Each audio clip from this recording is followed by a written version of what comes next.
திருவள்ளூர் மாவட்டத்தில் இருக்கக்கூடிய காட்டுப்பள்ளி துறைமுகத்துல ஒப்பந்த ஊழியர்களாக 1000க்கும் மேற்பட்ட வடமாநில தொழிலாளர்கள் பணியாற்றி வருகிறார்கள். இந்த காட்டுப்பள்ளி துறைமுகம் என்பது அதானி துறைமுகமாக இருக்கிறது.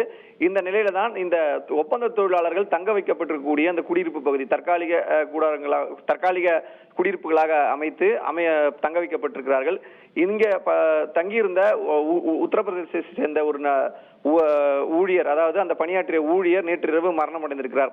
இந்த நிலையில இறந்த அந்த ஊழியருக்கு உரிய இழப்பீடு வழங்க வேண்டும் என கூறி அங்கு தங்கியிருந்த 1000க்கும் மேற்பட்ட அந்த வட மாநில தொழிலாளர்கள் காலையில் இருந்து போராட்டத்தில் ஈடுபட்டதாக கூறப்படுகிறது.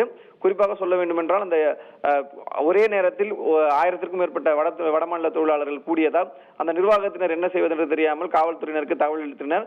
முதற்கட்டமாக சுமார் ஒரு 50க்கும் மேற்பட்ட காவல்துறையினர் சம்பவ இடத்திற்கு சென்று விசாரணை மேற்கொண்ட பொழுது திடீரென அவர்கள் காவல்துறையினருடன் ஆக்ரோஷமாக வாக்குவாதத்தில் ஈடுபட்டிருக்கிறார்கள். உடனடியாக காவல்துறையினர் உயரதிகாரிகளுக்கு தகவல் தெரிவிக்கப்பட்டு அந்த பகுதியில அடுத்தடுத்து சுமார் ஒரு 500க்கும் மேற்பட்ட காவல்துறையினர் குவிக்கப்பட்டு இந்த நிலையை கட்டுக்குள் கொண்டு வருவதற்கு அந்த நடவடிக்கை மேற்கொண்டிருக்கிறார்கள். குறிப்பாக சொல்ல வேண்டும் என்றால் முதற்கட்டமாக நடைபெற்ற அந்த சம்பவத்தின் போது பேச்சுவார்த்தையின் போதே வாக்குவாதத்தில் ஈடுபட்டு காவலர்களை அடிக்க பாய்ந்தது போன்று வடமாநில தொழிலாளர்கள் ஈடுபட்டதாக தகவல் வெளியாயிருக்கிறது. இதனை அடுத்துதான் இந்த வாக்குவாதம் என்பது சற்று நேரத்தில் கைகலப்பாகவும் அதே போல கலவரமாக மாறி காவல்துறையினருக்கு எதிரான ஒரு போராட்டமாக மாறி அந்த வடமாநில தொழிலாளர்கள் அனைவரும் அந்த பகுதியில் இருக்கக்கூடிய கற்கள் கட்டைகள் கொண்டு அடிக்க தொடங்கி இருக்கிறார்கள் காவலர்களை. இதனை அடுத்து உடனடியாக அந்த பகுதிக்கு கலவர தடுப்பு சிறப்பு காவல்துறையினர், ஆயுதப்படை காவலர்கள் சுமார் 500க்கும் மேற்பட்டவர்கள் வரவழைக்கப்பட்டு அந்த பகுதியில் தங்கியிருக்கவர்கள், அதாவது அவங்க என்ன பண்றாங்கன்னா அவங்க தங்கியிருக்கக்கூடிய பகுதியில் மாடியில நின்று அதே போல அவங்களுடைய அந்த கட்டுமான பகுதிக்கு உள்ள இருந்து கற்களை வீசுவது போன்ற விஷயத்தில் ஈடுபட்டதுனால உடனடியாக காவல்துறையினர் அந்த அவர்கள் தங்கியிருக்கக்கூடிய பகுதிகளுக்கு உள்ளே சென்று அங்கிருந்து அவர்களை கைது செய்யும் நடவடிக்கையில் ஈடுபட்டிருக்கிறார்கள்.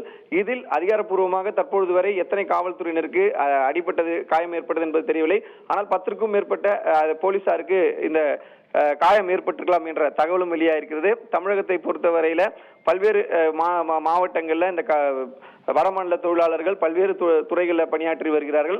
அதே போன்று சென்னையிலும் சென்னை மற்றும் திருவள்ளூர், காஞ்சிபுரம் மாவட்டங்கள்ல அந்தந்த துறையில ஒப்பந்த ரீதியிலும் கட்டுமான பணிகளிலும் பல்வேறு தினசரி கூலிகளாகவும் வேலை செய்து வரக்கூடிய சூழல்ல ஒரே இடத்தில் இவர்கள் அதிகமாக தங்கி வரக்கூடிய நிலையில தான் தற்பொழுது அவர்கள் தங்களுடைய சக ஊழியர் இறந்த உயிரிழப்பிற்கு நியாயம் கேட்க போய் தற்போது இது கலவரமாக மாறி இருக்குது.